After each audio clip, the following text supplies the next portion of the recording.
السلام علیکم ورحمۃ اللہ وبرکاتہ۔ میں جب دفتر سے گھر واپس آیا تو شام گزر چکی تھی۔ گرمی کے موسم کی وجہ سے ہر طرف حبس تھا۔ جب گھر آیا تو میرے تینوں بچے رونے لگے۔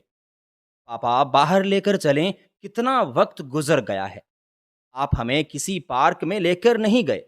میں اپنے بچوں کی بات سن کر اپنی ساری تھکن بھول گیا، اور بچوں کو لے کر جب میں پارک جانے لگا تو سب سے پہلے میری نظر اسی فقیر پر پڑی جو پچھلے کئی سالوں سے اسی محلے میں رہ رہا تھا۔ ہمیشہ وہ مجھے دیکھ کر نظریں چرانے لگتا، جیسے مجھ سے کچھ چھپا رہا ہو۔ مگر اب پچھلے کچھ دنوں سے میں نوٹ کر رہا تھا کہ وہ مجھے گھورتا رہتا۔ جب میرے ساتھ میرے دونوں بچے ہوتے تو وہ اور بھی زیادہ غصے سے کبھی میرے بچوں کو گھورنے لگتا تو کبھی مجھے۔ آخر آج جب مجھے اس کا دیکھنا بار بار چونکانے لگا تو میں اس کے پاس آیا۔ کیا بات ہے بابا جی، آپ مجھے اور میرے بچوں کو اتنے غور سے کیوں دیکھتے ہیں؟ کیا آپ کوئی بات کہنا چاہتے ہیں؟ کیا آپ کو میرے بچوں سے کوئی شکایت ہے؟ کیا انہوں نے آپ سے کبھی بدتمیزی کی ہے؟ تب وہ فقیر زور زور سے کہا لگانے لگا، پھر کہنے لگا، جنہیں تم اپنے سینے سے لگائے پھرتے ہو، جنہیں تم اپنی اولاد سمجھ رہے ہو، یہ تمہاری اولاد نہیں بلکہ یہ ناجائز بچے ہیں۔ بابا کی بات پر میرا منہ کھلے کا کھلا رہ گیا تھا۔ غصے کی ایک شدید لہر میرے پورے وجود میں دوڑ گئی تھی۔ میں نے بامشکل خود کو کچھ کہنے سے باز رکھا اور اپنے بچوں کو لے کر پارک آ گیا، مگر بار بار اس فقیر کی باتیں میرے دماغ میں گونجتی رہیں۔ میں نے بہت مشکلوں سے اس کی باتوں کو اپنے دماغ سے نکالا۔ کچھ دن کے بعد وہ پھر سے میرے راستے میں آ گیا۔ کہنے لگا، یہ بچے تمہاری اپنی اولاد نہیں ہیں، یہ ناجائز بچے ہیں۔ تمہاری بیوی ایک گنہگار عورت ہے، بہت بڑی دھوکے باز بے وفا عورت۔ ایسی عورت کو تو قتل کر دینا چاہیے، اسے کھڑے کھڑے طلاق دے دینی چاہیے۔ اب میں غصے سے تھر تھر کانپنے لگا تھا۔ بابا جی، میں آپ کی عمر کا لحاظ کر رہا ہوں اور آپ ہیں کہ کسی بات کا لحاظ نہیں کر رہے، میرے سر پر چڑھتے جا رہے ہیں، بلا وجہ کے الزامات میری بیوی پر لگا رہے ہیں، میرے بچوں کو ناجائز کہہ رہے ہیں۔ اگر آپ کی جگہ کوئی اور ہوتا تو میں اسے اس کے کہے کی بہت بڑی سزا دیتا۔ بابا مسکرانے لگے تھے۔ جس دن تمہیں سچ پتا چل گیا، حقیقت تم پر عیاں ہو گئی، اس دن تم سب لوگوں سے اپنا منہ چھپاتے پھرو گے، اپنے آپ سے نظریں چراؤ گے۔ تمہیں خود سے بھی شرم آنے لگے گی، خود پر بھی تم اعتبار نہیں کر پاؤ گے۔ تمہارا اعتبار اتنا بری طرح سے کرچی کرچی ہوگا۔ مگر میں اس کی باتوں کو نظر انداز کر کے اپنے کام میں مصروف رہنے لگا۔ ایک دن مجھے پتا چلا کہ اس فقیر کی موت ہو گئی ہے۔ تب میں نے ایک سکھ کا سانس لیا، انجانی سی خوشی کا احساس ہوا، کیونکہ دانستہ طور پر وہ فقیر میری بے سکونی کا سبب بننے لگا تھا۔ وہ مجھے ذہنی اذیت دینے لگا تھا۔ جب بھی وہ میرے پیارے بچوں کو یہ کہتا کہ وہ ناجائز ہیں تو میرا خون کھولنے لگتا تھا۔ میرے بچے بھی یہ الفاظ سنتے اور اکثر مجھ سے پوچھتے تھے، بابا یہ ناجائز کیا ہوتا ہے؟ وہ فقیر یہ کیوں کہتا ہے کہ ہم آپ کی اولاد نہیں ہیں، آپ ہی تو ہمارے پاپا ہیں؟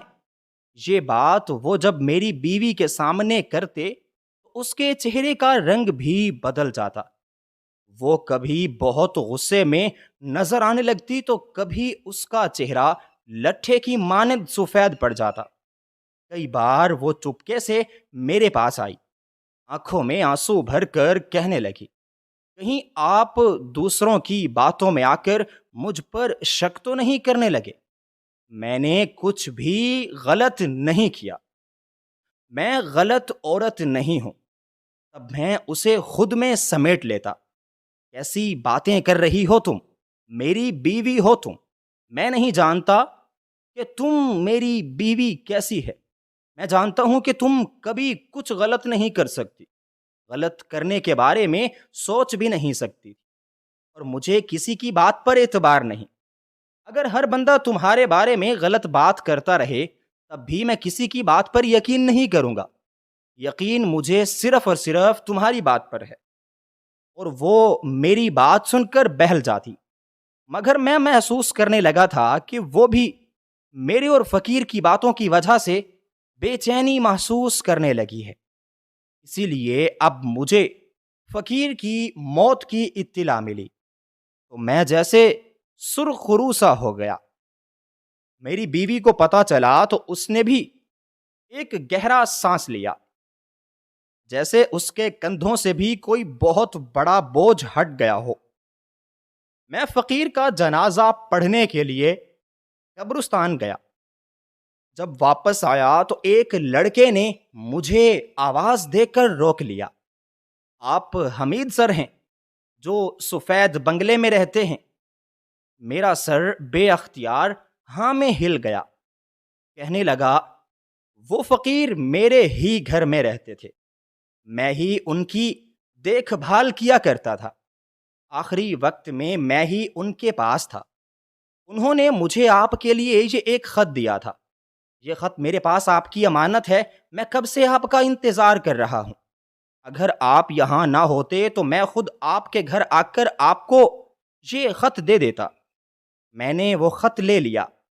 دل ہی دل میں سوچنے لگا کہ آخر اس خط میں ایسا کیا ہے؟ وہ فقیر تو مر گیا مگر میرے لیے ابھی تک بہت سارے سوال چھوڑ گیا، جن کے جواب نہ جانے مجھے کب اور کہاں سے ملیں۔ نہ چاہتے ہوئے میں نے وہ خط کھولا، تب مجھ پر حیرتوں کا پہاڑ ٹوٹا، پاؤں کے نیچے سے زمین نکل گئی۔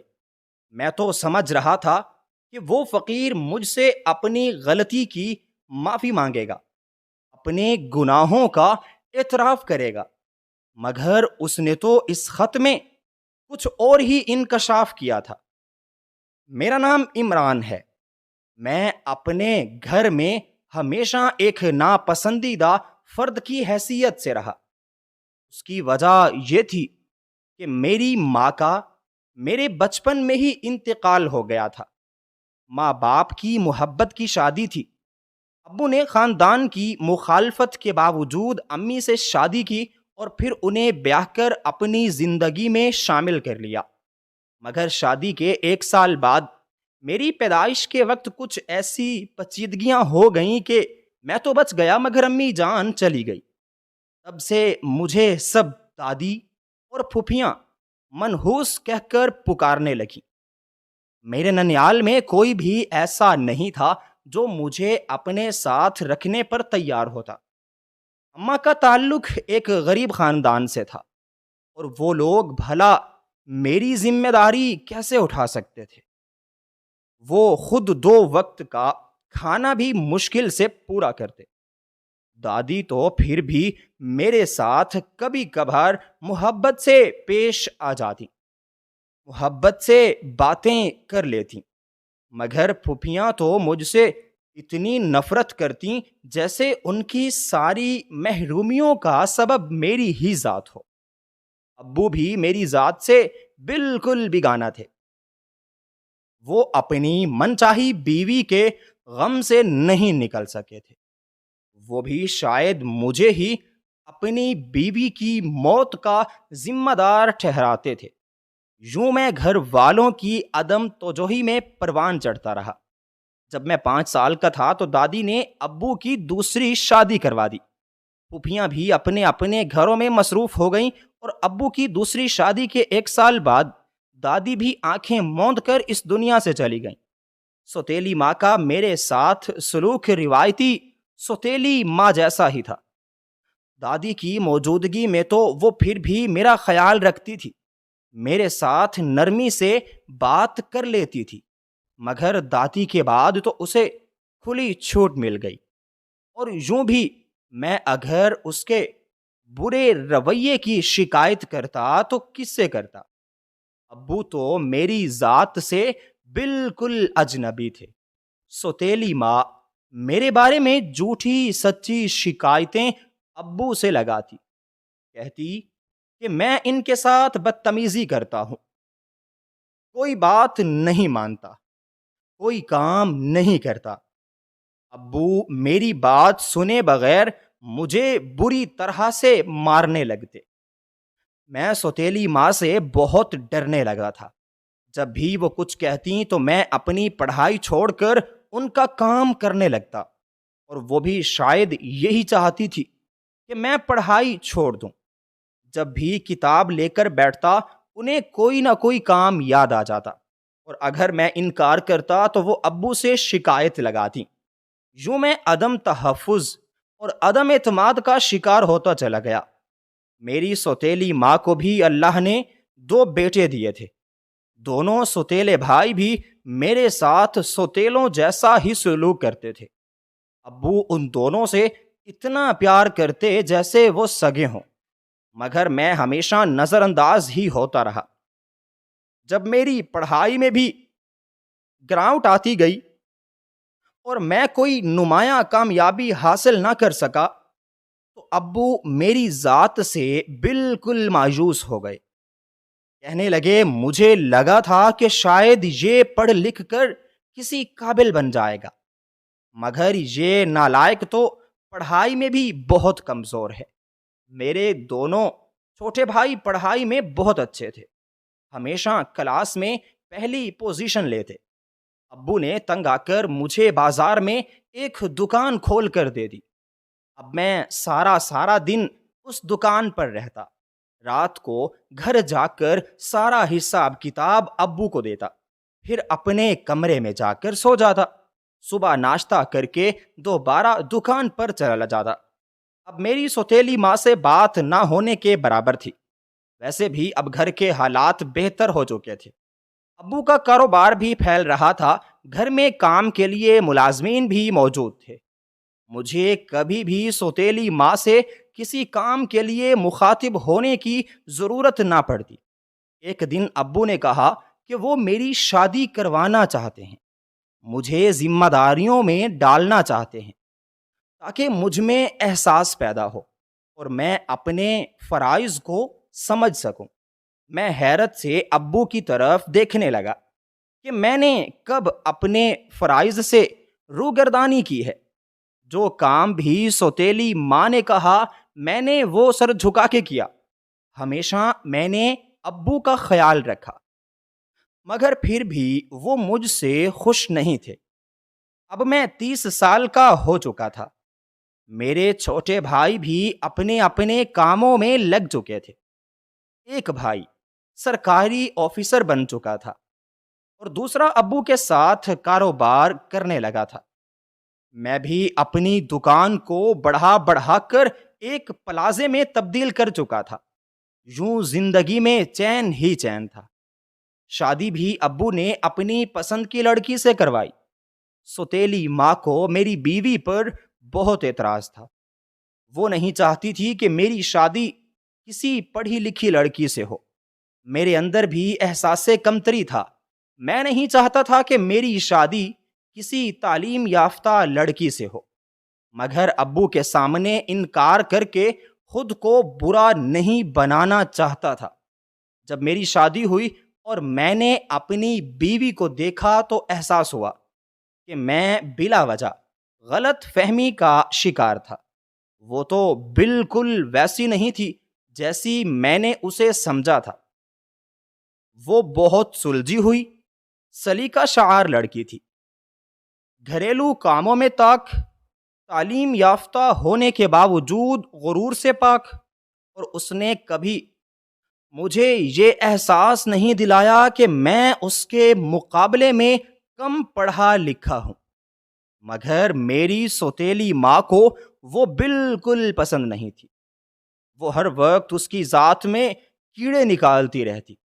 میری بیوی اکثر سوتیلی ماں کے رویے پر جھنجھلا جاتی، مجھ سے شکایت کرتی کہ میری ماں اس سے اچھا سلوک نہیں کرتی۔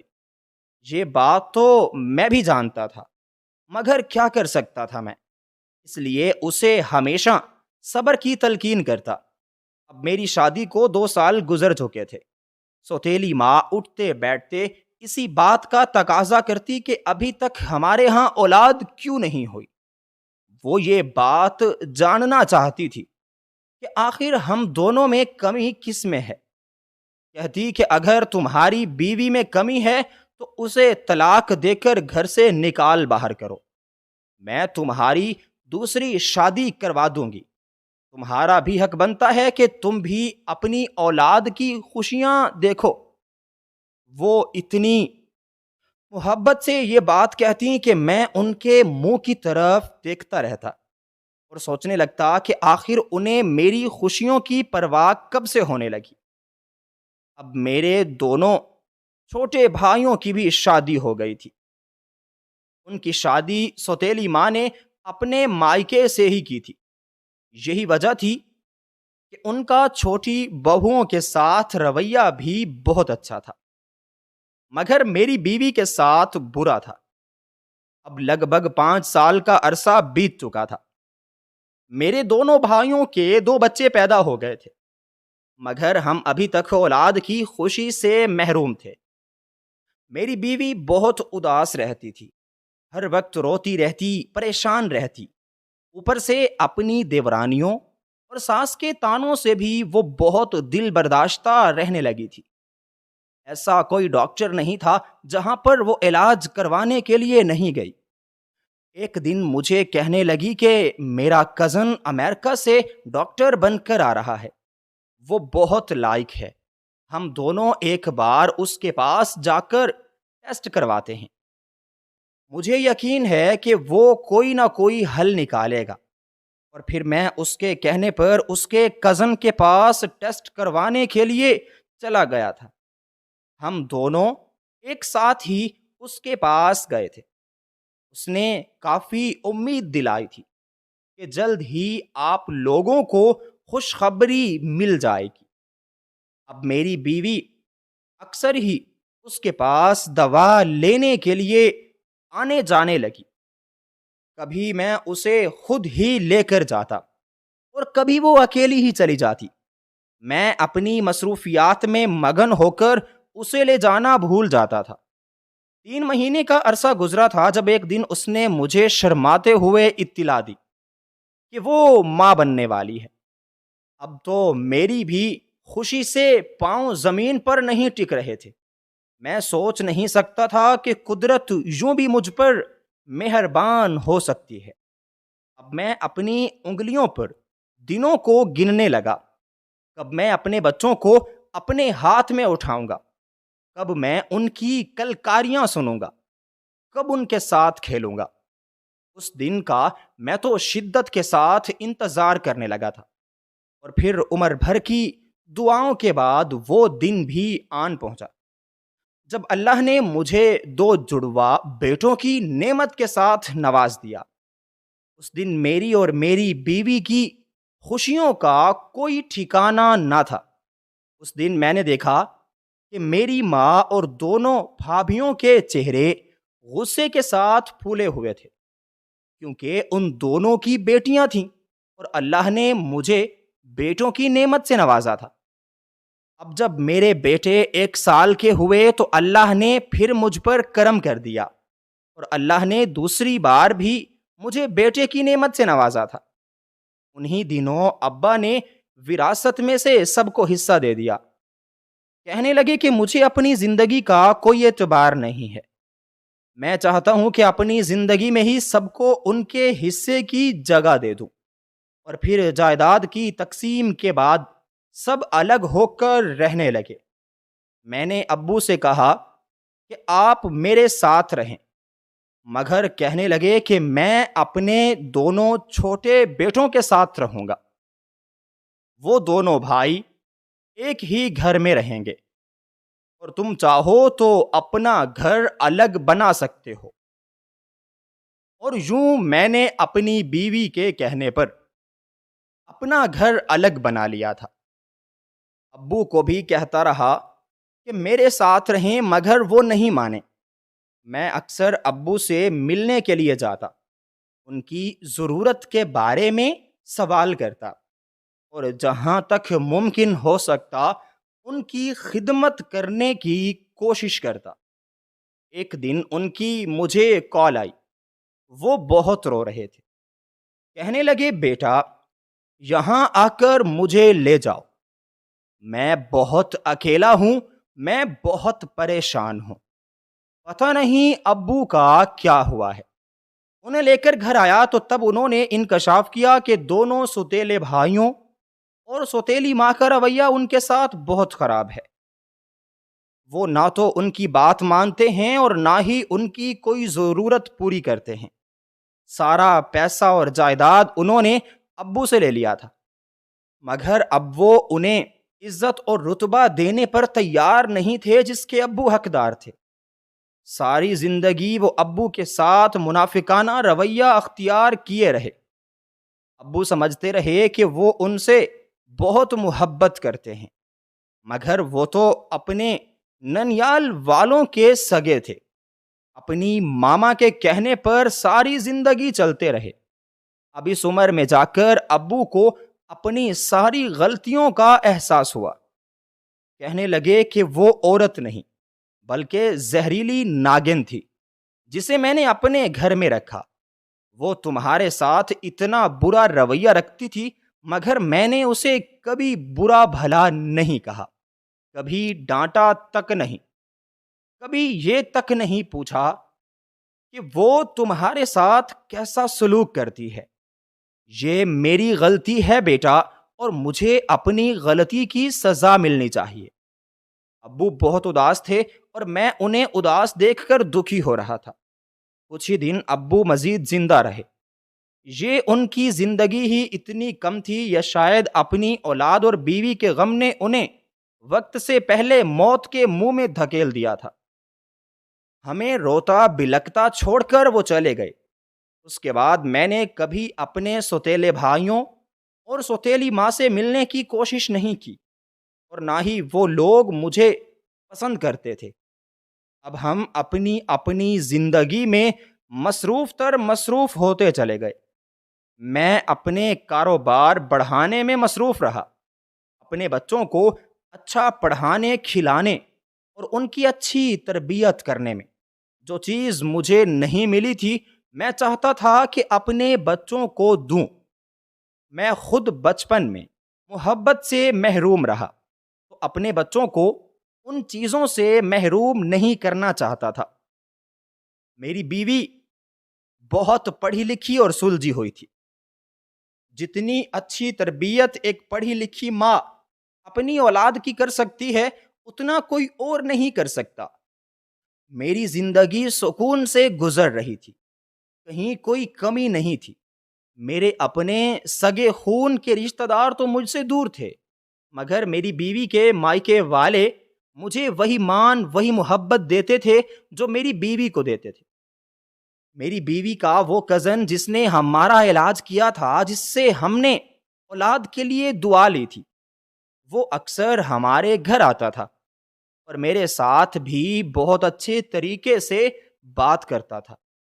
اس کے علاوہ بھی میری بیوی کے اکثر کزنز گھر آتے رہتے اور مجھے اس بات پر کبھی کوئی اعتراض نہیں تھا، کیونکہ میں جانتا تھا کہ میری بیوی کیسی ہے۔ میری غیر موجودگی میں میری عزت کی حفاظت کرنے والی ہے، اور میں اس پر شک کر کے اسے خود سے بدظن نہیں کرنا چاہتا تھا۔ میری زندگی میں بھونچال تب آیا جب اس فقیر نے مجھے یہ کہنا شروع کیا کہ میرے بچے میری سگی اولاد نہیں ہیں۔ شروع میں تو میں نے اس کی باتوں کو نظر انداز کیا، مگر پھر بھی میں کہیں نہ کہیں یہ سوچنے پر مجبور ہو گیا کہ وہ فقیر صرف میرے بچوں کے بارے میں ہی ایسی بات کیوں کہتا ہے۔ یہاں آس پاس کتنے بچے کھیلتے ہیں، کتنے ہی لوگ رہتے ہیں، آج تک کبھی اس نے کسی اور کے بارے میں ایسی بات نہیں کی، تو پھر میرے ہی بچوں کے بارے میں کیوں؟ مانا کہ میرا رنگ سانولا تھا، دب گیا سا، اور میرے بچے گورے چٹے تھے۔ ان کی شکلیں مجھ سے نہیں ملتی، بلکہ وہ خوبصورت اپنی ماں جیسے تھے، مگر اس کا یہ مطلب ہرگز نہیں تھا کہ میں اپنی بیوی کو غلط عورت کہنا شروع کر دوں۔ اور پھر اس فقیر کے مرنے کے بعد جب میں نے اس کا خط کھولا تو میرے پاؤں کے نیچے سے زمین نکل گئی۔ اس خط میں صاف صاف لکھا تھا کہ میری بیوی ایک غلط کردار کی عورت ہے۔ اس فقیر نے لکھا تھا خط میں نے تمہیں ہر بار کہا کہ بچے تمہاری اپنی اولاد نہیں ہیں، ناجائز ہیں۔ مجھے معلوم ہے کہ تمہیں میری بات پر غصہ بھی آیا ہوگا، یہ سوچ کر پڑھتے بھی ہوگے کہ میں تمہیں تمہاری بیوی سے بدزن کرنے کی کوشش کر رہا ہوں، مگر بیٹا میں تمہیں سچ بتانا چاہتا ہوں، وہ چھپا ہوا سچ جس سے تم آج تک بے خبر ہو۔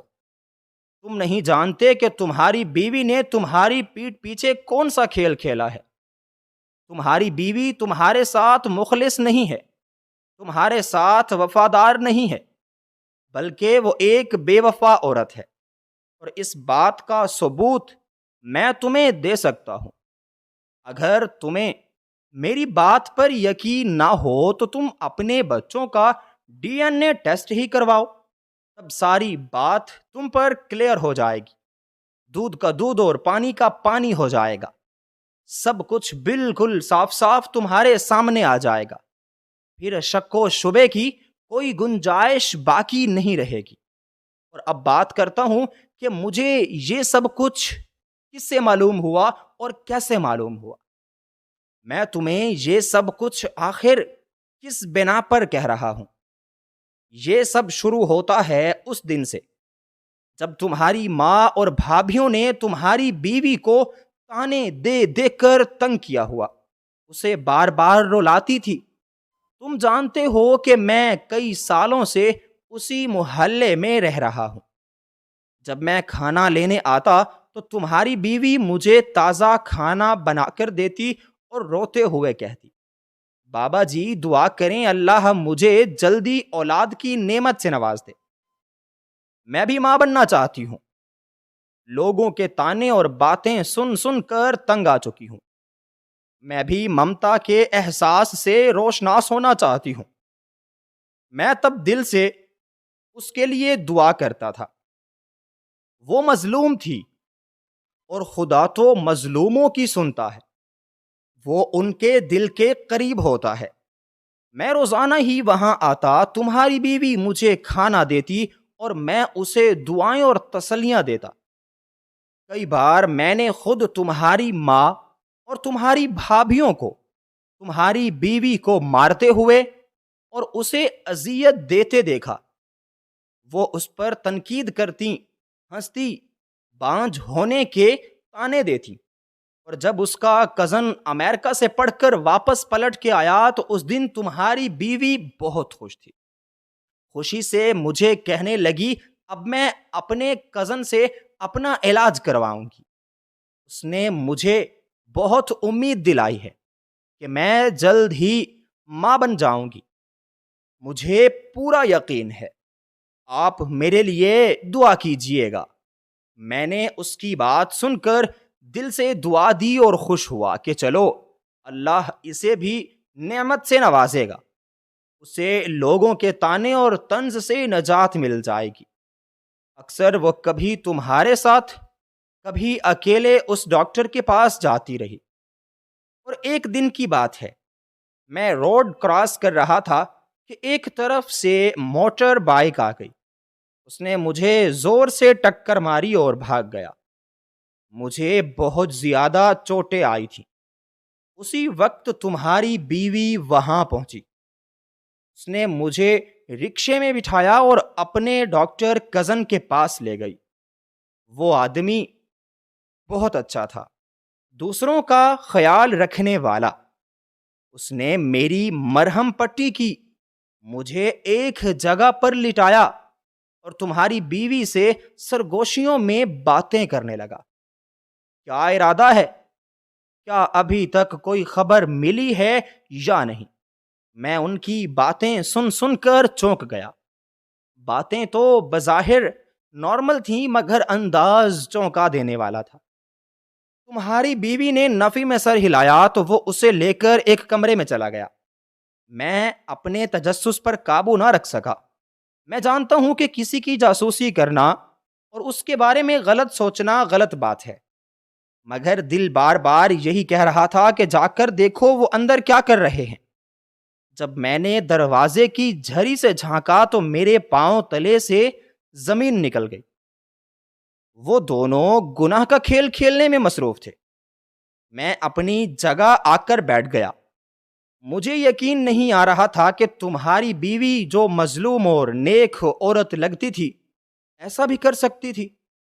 شاید اس کا ذمہ دار تمہاری ماں اور بھابیاں ہیں، جنہوں نے اسے اتنا تنگ کیا کہ اس میں صحیح اور غلط کی پہچان ختم ہو گئی۔ میں وہیں بیٹھا رہا جب وہ ڈاکٹر کے ساتھ واپس آئی۔ ڈاکٹر کہنے لگا انہیں دوبارہ میرے پاس لانا، ان کے بازو کی ہڈی فریکچر ہو گئی ہے، کچھ دن بعد دوبارہ چیک کروں گا، اگر سب ٹھیک رہا تو پلاسٹر اتار دوں گا۔ وہ مجھے رکشے میں بٹھا کر گھر لے آئی، مگر اب میرا اس لڑکی کی طرف دیکھنے کا بھی دل نہیں کرتا تھا۔ جانے کیوں مجھے اس سے نفرت محسوس ہونے لگی تھی۔ میں نے تمہارے گھر آنا چھوڑ دیا کیونکہ اب مجھے اندازہ ہو گیا تھا کہ جو عورت اپنے ہاتھ سے کھانا کھلاتی تھی وہ ایک اچھی عورت نہیں ہے، جو اپنے شوہر کی وفادار نہیں وہ کسی عزت کے قابل نہیں۔ کچھ دن بعد میں نے اسے دیکھا تو وہ بہت خوش نظر آ رہی تھی، چہرے پر خوشی کے رنگ تھے۔ آج بھی جب وہ رکشے میں بیٹھ کر گئی تو میں اس کے پیچھے چل پڑا۔ میں جاننا چاہتا تھا کہ وہ کہاں جا رہی ہے اور اس کی خوشی کی وجہ کیا ہے۔ جب میں اس کے پیچھے پہنچا تو معلوم ہوا کہ وہ اپنے اسی کزن ڈاکٹر کے کلینک گئی تھی۔ میں چپکے سے وہاں پہنچا، سوچا کہ اگر ڈاکٹر نے دیکھ لیا تو کہہ دوں گا آپ نے مجھے بلایا تھا۔ اس طرح میرا پردہ بھی رہ جائے گا اور ان دونوں کا راز بھی جان سکوں گا۔ جب وہ دونوں کمرے میں گئے اور میں نے جھری سے جھانک کر دیکھا تو وہ دونوں بہت خوش لگ رہے تھے۔ تمہاری بیوی کہنے لگی اب میں ماں بننے والی ہوں۔ میں اپنے شوہر کو یہ بات کیسے بتاؤں؟ ایسا نہ ہو کہ اس نے کسی اور ڈاکٹر سے بھی ٹیسٹ کروایا ہو اور اسے پتا چل جائے کہ وہ بانجھ ہے۔ اگر اسے پتا چلا تو ہمارا راز کھل جائے گا اور وہ مجھ پر شک کرے گا۔ ڈاکٹر بولا اسے کچھ بھی پتا نہیں، مجھے یقین ہے کہ اس نے کسی اور سے ٹیسٹ نہیں کروایا ہوگا۔ وہ مصروف آدمی ہے، ڈاکٹروں کے پیچھے بھاگنے کا وقت نہیں۔ اسے تو وہم و گماں میں بھی نہیں ہوگا کہ مسئلہ اس میں ہے۔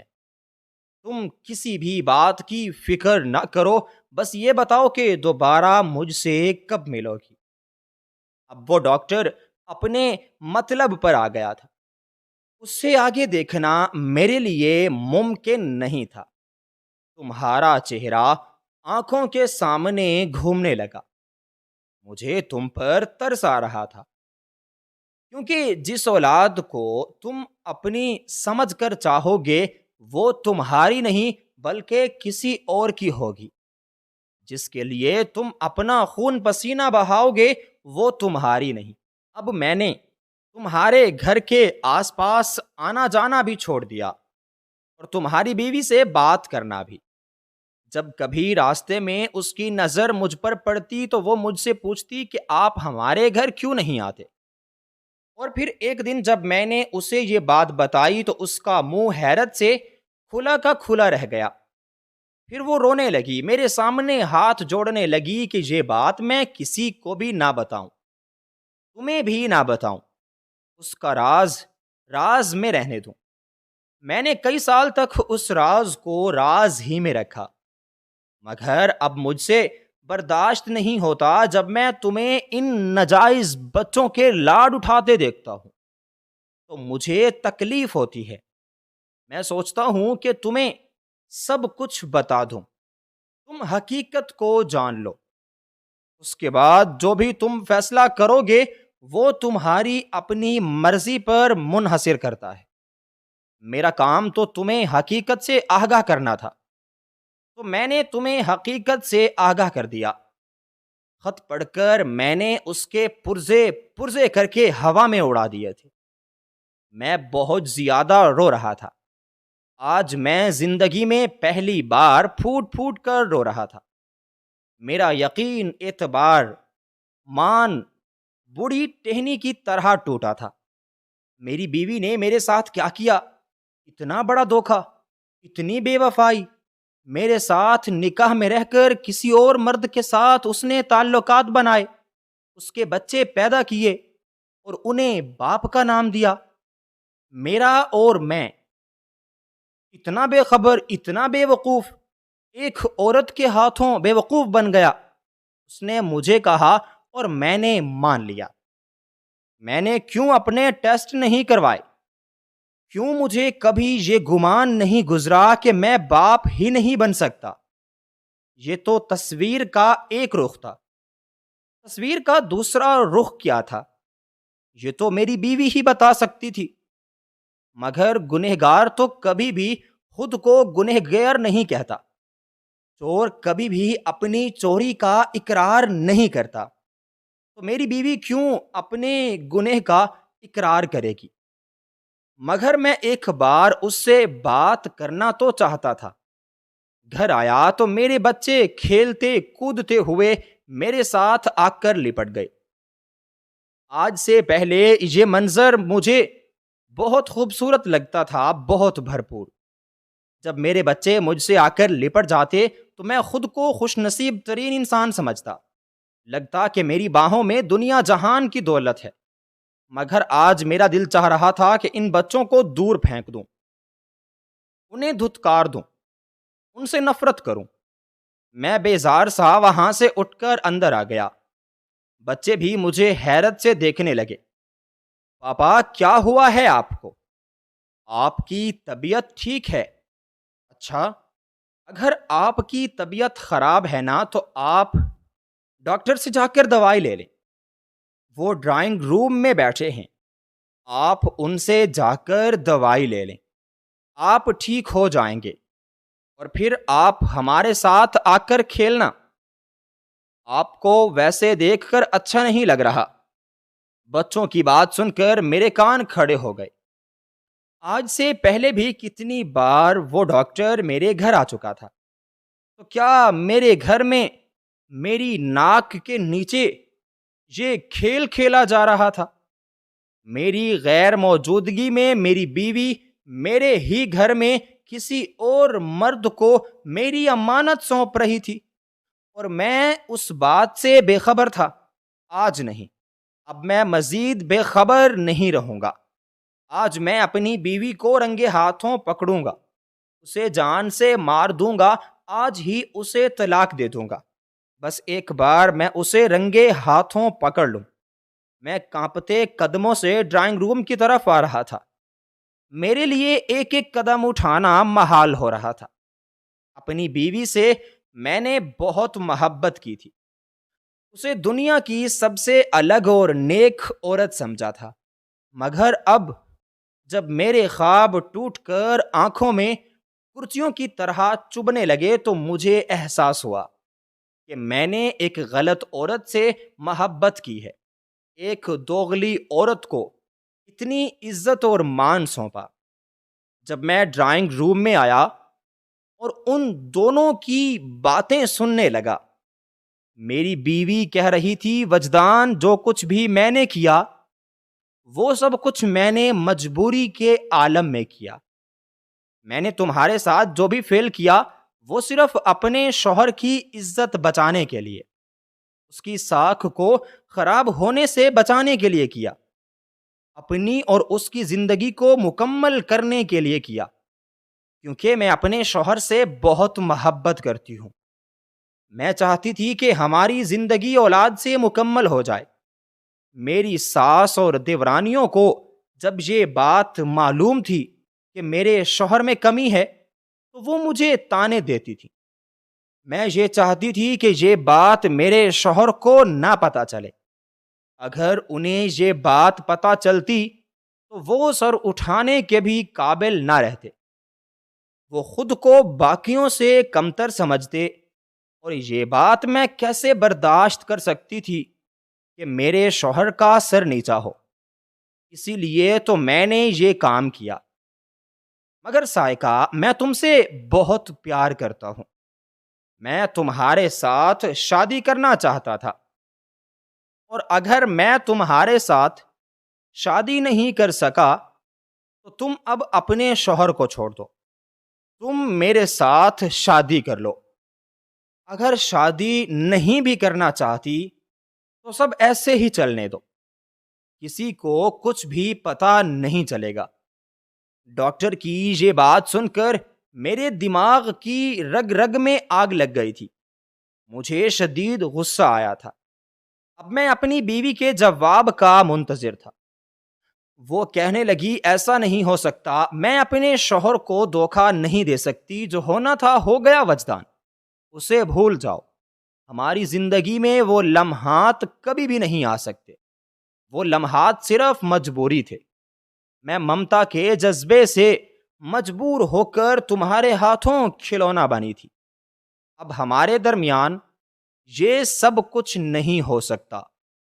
میں کبھی بھی دوبارہ تمہارے قریب نہیں آ سکتی، اپنے شوہر کو دھوکہ نہیں دے سکتی۔ بہتر یہی ہے کہ تم یہاں پر مت آیا کرو، یہاں سے چلے جاؤ۔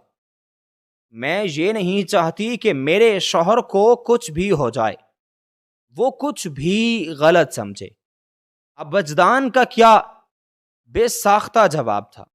ارے تمہارے شوہر کو کون بتائے گا؟ کوئی بھی نہیں ہے جو یہ راز جانتا ہو۔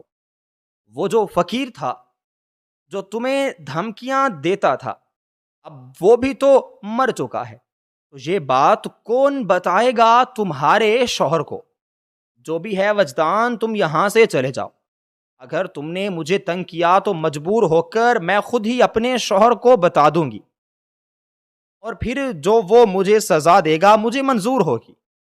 اگر میں اپنی عزت کا سودا نہیں کر سکتی، تم یہاں سے چلے جاؤ۔ اگر تم یہاں پر نظر آئے تو مجھ سے برا کوئی نہیں ہوگا۔ میں فوراً وہاں سے ہٹ کر اپنے کمرے میں آ گیا تھا۔ میرے کان سائیں سائیں کر رہے تھے۔ 2 منٹ کے بعد میری بیوی میرے پاس آ گئی تھی۔ ارے آپ کا بھائی، وہ حیرت سے گویا ہوئی۔ کچھ دیر بعد میں مری مری آواز میں بولا تو وہ پریشان سی ہو کر میرے پاس آ گئی۔ کیا ہوا ہے؟ آپ کی طبیعت ٹھیک ہے؟ آپ اتنے نڈھال کیوں لگ رہے ہیں؟ اس کا یہ کہنا ہی تھا کہ میں تو پھوٹ پھوٹ کر رونے لگا، بالکل بچوں کی سی حالت کی طرح۔ میں نے چہرہ ہاتھوں میں چھپا کر رو دیا۔ وہ پہلے تو پریشان ہو گئی، پھر گھبرا کے جلدی سے پانی لے کر میرے پاس آئی۔ آپ یہ پانی پئیں اور مجھے بتائیں کیا ہوا ہے۔ پانی پینے کے بعد جب میرے حواس بحال ہوئے تو میں اپنی بیوی کی طرف دیکھنے لگا۔ میں اسے کچھ بھی نہیں کہنا چاہتا تھا، کوئی بھی بات نہیں بتانا چاہتا تھا۔ وہ اپنے راز اپنے ساتھ ہی دفن کرنا چاہتا تھا، جو راز مجھے اس فقیر نے بتایا تھا، اور جو راز میری بیوی مجھ سے چھپا رہی تھی۔ اگر میری بیوی غلط کردار کی ہوتی، اور اگر وہ اس کے بعد بھی غلط فعل میں ملوث ہوتی، تو میرے پاس حق تھا کہ میں اسے سزا دیتا، اس سے نفرت کرتا۔ مگر اس نے تو یہ سب صرف ایک جذبے سے مغلوب ہو کر کیا تھا، اور وہ جذبہ تھا ممتا کا جذبہ۔ وہ جانتی تھی کہ میں کبھی بھی باپ نہیں بن سکتا۔ وہ یہ بات مجھے بتا کر مجھے تکلیف میں، اذیت میں نہیں ڈالنا چاہتی تھی، اس لیے اس نے یہ قدم اٹھایا تاکہ مجھے اور اسے اولاد کی خوشی مل سکے، ہماری زندگی مکمل ہو سکے۔ اگر دیکھا جائے تو اس نے یہ قرب انگیز فیصلہ میری خوشی کے لیے ہی کیا تھا، تاکہ میری زندگی مکمل ہو سکے، مجھے اپنے وجود کے خالی پن کا احساس نہ ہو، ایک ایسا خالی پن جو ہمیشہ مجھے تکلیف دے گا۔ میں یہ بات کبھی اپنی بیوی کو نہیں بتا سکتا تھا کہ میں اس کا راز جان چکا ہوں۔ میں نے خاموشی سے لب سی لیے تھے۔ میں ابھی اپنی بیوی سے ویسے ہی محبت کرتا تھا جیسی ہمیشہ سے کرتا آیا تھا، اور اپنے بچوں کے ساتھ بھی میرا رویہ ویسا ہی تھا۔ میری بیوی خوش تھی کہ مجھے اس کا راز پتہ نہیں چلا، اور میں خوش تھا کہ میرے وجود کی کمی کے بارے میں کسی کو پتہ نہیں چلا۔ وقت اپنی رفتار سے چلا جا رہا تھا۔ بظاہر سب کچھ ٹھیک تھا، مگر پھر بھی چیزیں واپس اپنی جگہ پر ویسے نہیں آ سکتی جیسے پہلے ہوتی تھیں۔ میری بیوی کے ڈاکٹرز کزن کا ایک دن روڈ ایکسیڈنٹ ہوا تھا۔ اسے بہت زیادہ چوٹیں تھیں، اس کے بچنے کے چانسز بہت کم تھے۔ میں نے اپنی بیوی سے اس متعلق جب ذکر کیا کہ اس کے کزن کو دیکھنے چلتے ہیں، تو اس نے مجھے صاف ٹال دیا۔ اس کا دل نہیں چاہ رہا تھا اس شخص کی صورت دیکھنے کو، مگر میں نے اپنی بیوی کو مجبور کیا کہ ہمیں چل کر دیکھنا چاہیے۔ ہم دونوں جب ہسپتال پہنچے تو ڈاکٹر کی حالت بہت خراب تھی۔ عزیز و اقارب سب لوگ وہاں پر جمع تھے۔ ڈاکٹر نے مجھے دیکھتے ہی رونا شروع کر دیا، میرے سامنے دونوں ہاتھ جوڑ دیے، کہنے لگا مجھے معاف کر دو، میں نے بہت بڑا گناہ کیا، بہت بڑی زیادتی کی تمہارے ساتھ، مجھے معاف کر دو۔ اور میں نے اس کے دونوں جڑے ہوئے ہاتھوں کو تھام لیا تھا۔ اس سے پہلے کہ میں اس سے کچھ کہتا، اس کی روح نے اس کا ساتھ چھوڑ دیا تھا، اور اس کے ہاتھ میرے ہاتھوں میں بے جان ہو گئے تھے، اور سب لوگ دھاڑیں مار مار کر رونے لگے تھے۔ اس ڈاکٹر کا انتقال ہو گیا تھا، وہ ہماری زندگی سے ہمیشہ ہمیشہ کے لیے نکل گیا تھا۔ اب میرے بچے بھی جوان ہو رہے تھے اور بیوی بوڑھی ہو رہی تھی، اور میں بھی اب عمر کی کئی منازل طے کر چکا تھا۔ کئی بار میرا دل چاہتا کہ اپنی سوتیلی ماں کے پاس جاؤں، اسے اس کی زیادتیوں کا احساس دلاؤں، اس سے آخر پوچھوں تو صحیح کہ اس عمر میں آ کر بھی تو نے اپنی غلطیوں کا، اپنے گناہوں کا غلطیوں کے ساتھ نہیں ہوا، جو رویہ میرے ساتھ روا رکھا، کیا اس پر ندامت نہیں ہوتی؟ مگر یہ میں سوچ ہی رہا تھا جب ایک دن وہ لوٹے پھوٹے انداز میں میرے پاس آئی۔ اب وہ بہت کمزور ہو گئی تھی، بہت بوڑھی ہو گئی تھی، بیمار لگ رہی تھی۔ روتے ہوئے اس نے میرے سامنے ہاتھ جوڑ دیے، مجھ سے معافیاں مانگنے لگی۔ میں نے اس کے جڑے ہاتھوں کو تھام لیا۔ کیا ہوا ماں، کیوں اس طرح سے رو رہی ہیں؟ مانا کہ آپ نے مجھے کبھی اپنا بیٹا سمجھا ہی نہیں، مگر میں نے تو آپ کو ہمیشہ اپنی بیوی سمجھا ہے۔ آپ مجھے بتائیں کہ کیا ہوا؟ اگر آپ کو کسی چیز کی ضرورت ہے تو مجھے بتائیں۔ مگر وہ مسلسل روئے جا رہی تھی۔ میری بیوی نے بھی ان کے ساتھ بہت اچھا سلوک کیا تھا۔ ہم دونوں نے انہیں کبھی بھی ان کے رویے کا احساس نہیں دلایا، کبھی انہیں یہ بات یاد نہیں دلائی کہ وہ ہمارے ساتھ کیسے انداز میں رہتی تھی، ہمارے ساتھ انہوں نے کتنی زیادتیاں کی۔ ہم ان چیزوں کو بھول چکے تھے، اور ہم اپنی زندگی کو نئے سرے سے شروع بھی کر چکے تھے۔ ایک دن سوتیلی ماں نے روتے ہوئے مجھے خود ہی بتایا، اپنے سارے غموں کو میرے سامنے کھول کر بیان کر دیا۔ کہنے لگی کہ میری اپنی سگی اولاد مجھے پسند نہیں کرتی، اب وہ مجھ سے نفرت کرنے لگے ہیں، مجھے بوجھ سمجھنے لگے ہیں، میری بہویں مجھے مارتی ہیں، میرے پوتے پوتیاں میرے ساتھ بدتمیزی کرتے ہیں، میرے بڑھاپے کا، میری کمزوری کا مذاق اڑاتے ہیں، اس لیے میں وہ گھر چھوڑ کر آ گئی۔ مجھے یقین تھا کہ تم کبھی بھی مجھے دھتکارو گے نہیں، مجھے گھر سے نہیں نکالو گے، کبھی میرے یقین کو کمزور مت پڑنے دینا بیٹا. مجھے اپنے گھر میں رکھ لو اپنی ماں سمجھ کر. میں نے تمہارے ساتھ برا سلوک کیا مگر تم میرے ساتھ ویسا سلوک مت کرنا جیسا کبھی میں نے کیا. اور تب میں نے انہیں اپنے گلے سے لگا لیا. آپ میرے لیے بہت قابل احترام ہیں. میں آپ کے ساتھ کبھی غلط کرنے کے بارے میں سوچ بھی نہیں سکتا. آپ یہاں پر ویسے ہی رہیں گی جیسے بزرگ رہتے ہیں، جیسے مائیں اپنے بیٹوں کے گھر میں رہتی ہیں. آپ اس گھر کی مالکن ہیں، جو آپ چاہیں گی جیسا چاہیں گی ویسا ہی ہوگا. میں نے انہیں وہ عزت اور مان دیا تھا جو وہ اپنے بیٹوں کی تلاش میں تھی اور ان کے بیٹوں نے ان سے چھین لیا تھا.